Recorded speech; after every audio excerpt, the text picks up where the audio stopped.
This is The Space Shot, episode 271 for February 9th, 2018. My conversation with Kelsi Singer and Joel Parker about New Horizons, Pluto, and the Kuiper Belt. I'm John Molnix. Last week, I took a trip to the Southwest Research Institute in Boulder, Colorado, to talk with Kelsi Singer and Joel Parker about the New Horizons mission. What follows in today's episode is the first part of my conversation with them about their background, New Horizons, and the incredible science that's been sent back by the first spacecraft to visit Pluto. Here's the first part of episode 5 of the Cosmosphere podcast. Enjoy.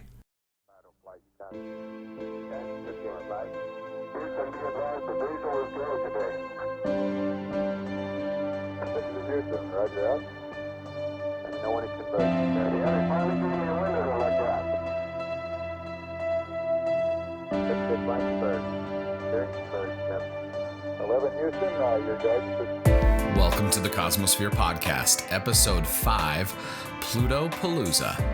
I'm your host, John Molnix, and I'm a volunteer here at the Cosmosphere. You can catch me on this podcast and also on my daily podcast, The Space Shot. We would love if you could leave a review on iTunes or Google Play Music. You can help spread the word about the incredible work that's done at the Cosmosphere simply by leaving a review for the podcast.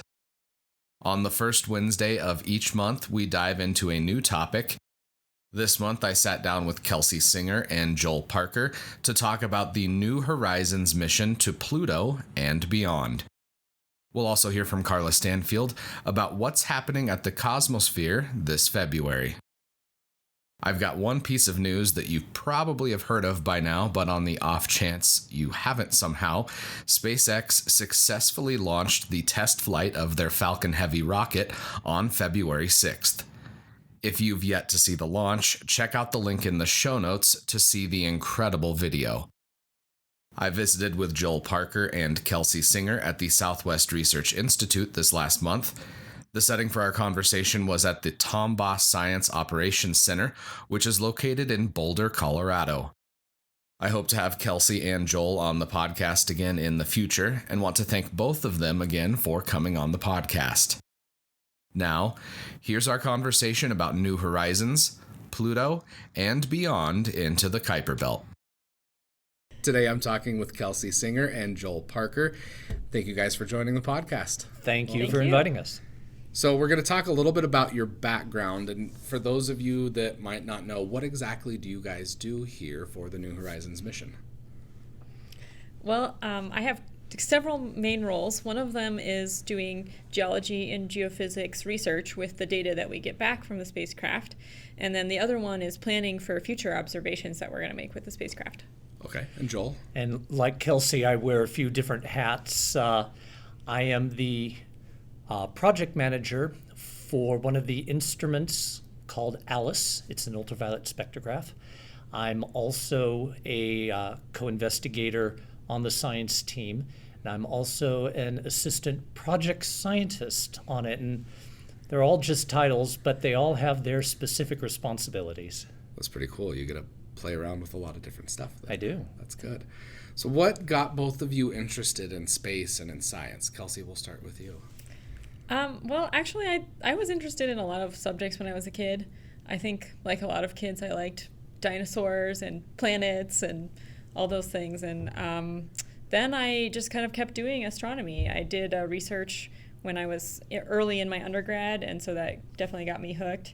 And then I did a major in astronomy, and I went on to do planetary science more specifically for my graduate work. For my graduate work, I worked on the icy moons of Jupiter and Saturn. Okay. And so I did a lot of icy geology. The ice in the outer solar system really acts like rock, so you can apply a lot of the same geological principles that we do on Earth to icy places in the outer solar system. And that's what was set me up for working on New Horizons and looking at Pluto, which has an icy surface. I think that's a good point. A lot of people in astronomy actually get there from different directions, whether it's geology or biology these days, chemistry, atmospheric science. And I actually was a stellar astronomer studying massive stars through grad school in my first postdocs before I got pulled into the solar system. I never really thought of astronomy as a job. I wanted to be an astronaut, and in my mind, they were probably all the same thing, right? I also said I wanted to be a doctor because my dad was a doctor, but really I wanted to be an astronaut. And I never really thought about being a scientist, but I liked doing, math puzzles when I was a kid and things like that. And so I just thought that was cool. And then when I went to college, I did physics because physics was like doing puzzles. And then I started taking astronomy classes, and I realized, this is pretty cool, So I got actually a double physics and astronomy degree in undergrad. And then I was looking at grad schools, and I was initially still thinking physics, like plasma physics or something like that. But I really liked the astronomy departments. They were smaller, they were more personal. And astronomy had more of a smaller culture feeling, like you could know everyone in the field, and it was very international too, and I liked that a lot. So I went in to be an astronomy major, got my PhD. I also, as an undergrad, worked as an intern a few tours at NASA down in Houston, and that kind of satisfied some of my I want to be an astronaut, or at least close to being an astronaut needs as a kid, right? And that was great. And that really actually got me involved in wanting to think about the idea of doing missions. And the shuttle was just starting at that time. I ended up working on some projects that flew on the shuttle. So all of that kind of mushed together. Yeah. Very cool. So, I mean, there's lots of different paths to the same destination. I think that's probably good for experiences for everybody because you bring in wealth of knowledge from other disciplines. So, and I think there are a lot of good paths out of the discipline as well. You don't have to be a professor. You don't have to go to grad school with the only path is a tenure track position or you've failed. Astronomy really has some very broad application. We're all programmers, and problem solvers, and that can be really applied in a lot of areas outside of astronomy. I totally agree. So there's hope for a political science major me then? Absolutely. Very good. Southwest Research Institute, like how does that just all fit together? Because that's something that probably not a lot of people know. Like how your guys' work fits in with NASA, with JP. Like, could you just talk about the organization for that? Sure, I'll start with that. Go for it. Okay. The PI of New Horizons is Alan Stern, and he has been trying to get this mission launched for decades. He and a small group of Plutophiles knew that getting a mission to Pluto was very important.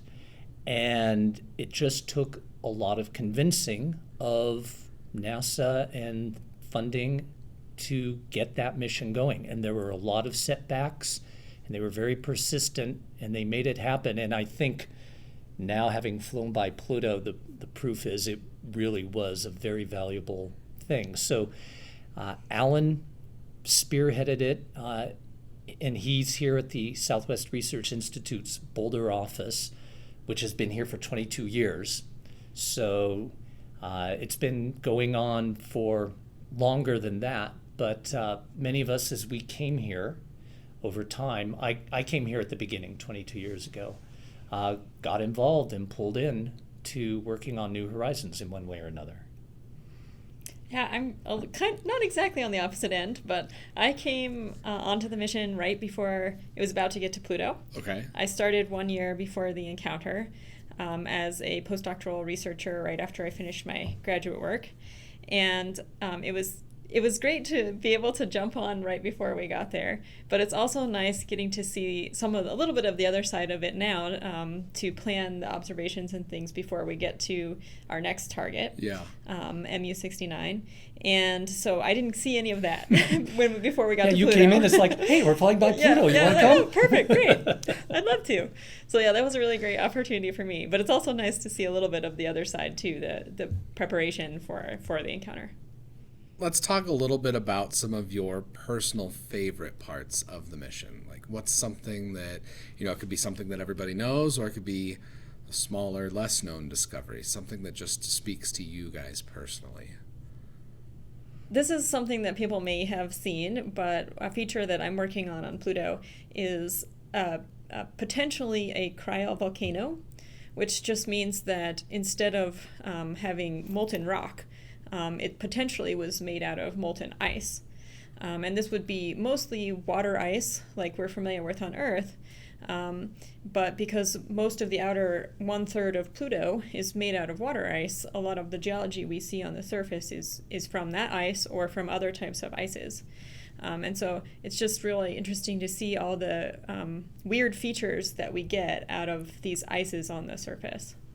Is that something that you guys expect to find farther out into the Kuiper Belt then too, or is that something that's going to be more unique to Pluto then? That's a good question. We've been speculating about that. There's a few other large bodies in the Kuiper Belt, and so there's potential for those bodies as well to have these unique features or even other features that we've never thought of. Yeah, like ice volcanoes. Who would have thought a cryo volcano? Yeah, we definitely did not expect to find that. And also it looks like it's somewhat of a younger feature. And so that's a mystery that we're still trying to interpret, is how you could get activity later in Pluto's history, because we didn't expect to see that. Yeah, I would agree. The biggest surprise for me, and I'm not a geologist, and yet I was very surprised at how geologically active Pluto is and how young some of the surface is. I had in my mind, it's out there in the far reaches of the solar system. It's cold, it's dead, it's been pummeled, and it's going to be cratered. And we knew it was covered with ices and that it had these seasons from ground and Hubble-based observations. So we knew it had some differences on the surface, but I personally was not prepared for how active it is, having this huge plain of nitrogen ice with no craters on it. Yep. Means it's extremely young. And maybe this, nitrogen ice is kind of bubbling a little bit in a ways. It's turning over and it's a very young surface right next to other regions that are cratered and pummeled and old. And the volcanoes. Yeah. There's just so much going on such a small object. It's really amazing. And really, how do you keep a small, distant body that's not orbiting around a larger body that can kind of gravitationally torque it? How do you keep a body like that active? It's a fun thing to think about, because we didn't have any ideas about this before we got there. So now we just have to start from scratch with what are the possibilities? And that's basically why we go and do these kind of missions, because that's what you want to find, is the things you didn't already know. Yeah. And so it's really changing our view of how these smaller bodies in the outer solar system can operate. Well, and I remember as New Horizons approached Pluto, just seeing those pictures each day, like the higher and higher detail was remarkable as the spacecraft approached. So I'm sure you guys were probably a little bit giddy as that was happening. Busy and giddy. Both. I'm not sure if I was too busy to be giddy or too, But I was pretty giddy, I think. But yeah, one thing I think about from getting the images back, some of them we got back one at a time, or we'd get one piece of an image sequence back, and each piece had something different in it. Mm-hmm. And so that was really interesting, because you're like, if we'd only gotten this piece, we'd have no idea this other really weird feature was here. That's right. And so that was also very interesting and cool, and we've only seen about 40% of Pluto well. So you can only imagine what must be on the rest of Pluto. I mean, we were able to get images. Pluto has about a 6.5 day rotation period. So as we were approaching, we were able to observe all the different sides of Pluto that were illuminated, but only during the closest approach were we able to get those really high resolution images. And that was mostly on the side opposite of where the moon Charon orbits. And so there's another half we want to see in higher detail. Yep. And as a member of the public, I definitely want to see that other side too. You mentioned earlier when we were first talking about Alice, the spectrograph. Mm-hmm. That's been on other missions as well, not just New Horizons. That's right. Can you talk a little bit about that? Sure. Our goal is to have Alice's throughout the universe. Alice is a small shoebox-sized telescope that's a spectrograph. So what that means is it breaks the light up into a rainbow. It just so happens this looks in the ultraviolet, so it makes an ultraviolet rainbow. And every atom and molecule has a unique fingerprint that appears in this spectrum. So we can look at, for instance, the gas of the atmosphere around Pluto and see what it's made of. We can look at the reflected light off the surface and get an idea there too. This same thing is done in the infrared with other instruments that we have as well. It's just in every wavelength region, there are some unique atoms or molecules. So you like to have different instruments looking at these different regions that tell you different things about what you're looking at. So the first Alice that flew was on the mission Rosetta, which flew to and landed on a comet. Alice didn't land on the comet. There was a lander, but we also had an orbiter that orbited around for 2 years. Mm-hmm. And we observed the comet as it turned on and spewed out all its stuff and looked at what the atmosphere of the comet was. We have another Alice-type instrument that's orbiting around the moon, looking in permanently shadowed regions for water. We have the one on New Horizons. We have ones at and going to Jupiter. It's just great because it's small. Like I said, it's about the size of a shoebox. It uses 4 to 6 watts of power, which is less than a night light to run the whole instrument. Wow. All of these instruments on New Horizons had to be miniaturized in low power because that's the name of the game. Yeah. So Alice has been a really wonderful instrument to work with and has really brought back a lot of interesting data. It's interesting because to develop something for a spacecraft, it has to be space rated. So it's kind of old technology that is reliable enough to work in space. So you're taking technology that is, maybe a couple decades old. There was a nice comparison I saw of someone comparing an iPhone to the New Horizons spacecraft as far as memory is concerned and things like that. And, in some respects, it's fairly comparable, but it's space qualified and it's ultra miniaturized. It has to be low mass because mass is money when you're talking the space business, low power. And so you're taking this technology that may be a few years old, but really tweaking it and miniaturizing it as best you can. And it's very impressive what the engineers are able to do. Let's shift gears a little bit to MU-69. That's going to be the next encounter out in the Kuiper Belt. For those of us who don't know exactly what the Kuiper Belt is, where it starts, can you talk a little bit about the Kuiper Belt? Because, it is way out there. Nothing's really ever going to imaged it in this detail before New Horizons. Mm-hmm. So let's talk a little bit about MU-69. Sure. So the Kuiper Belt really starts past Neptune, and Pluto is kind of the gateway to the Kuiper Belt. And we flew by Pluto, and we just kept on going into the rest of the Kuiper Belt. And so this next object that we're going to come to is considerably farther away from the Sun. So Pluto was at the distance between the Earth and the Sun times 33. So it was 33 times farther away from the sun than the Earth is. And this next object is 44 times farther away. So it gives you an idea of just how far out this object is. And it's a smaller object. It's probably about 30 kilometers across. It may have more than one kind of lobe on it. It may be more than one object. It may be two objects orbiting each other. We are not sure yet. You can think of the Kuiper Belt as kind of the leftover debris from the formation of the solar system.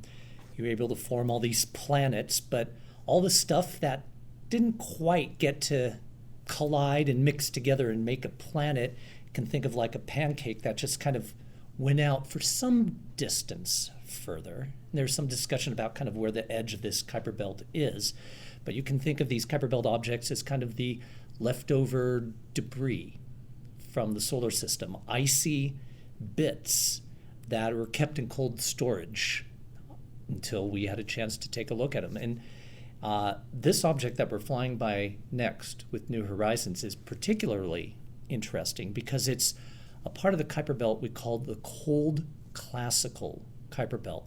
And these are objects that we think were formed there now.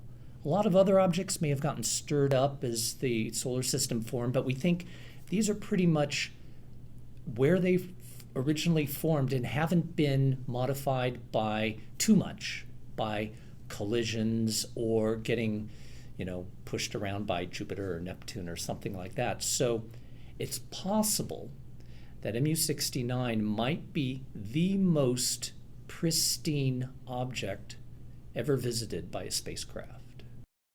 And on that cliffhanger, it's time to end today's episode.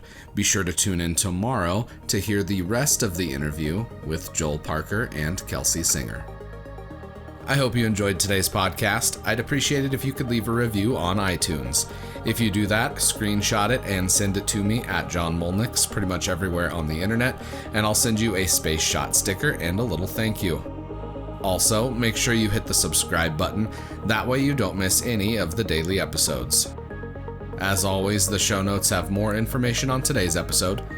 You can hit me up on Instagram and Twitter. Find me at John Molnix. I'm always up to chat. You can also connect with me on Facebook. Just search The Space Shot or click the link in the show notes and you'll find me. Tomorrow, part 2 of my conversation with Kelsi Singer and Joel Parker about New Horizons. I'm John Molnix, and I'll catch you on the flip side.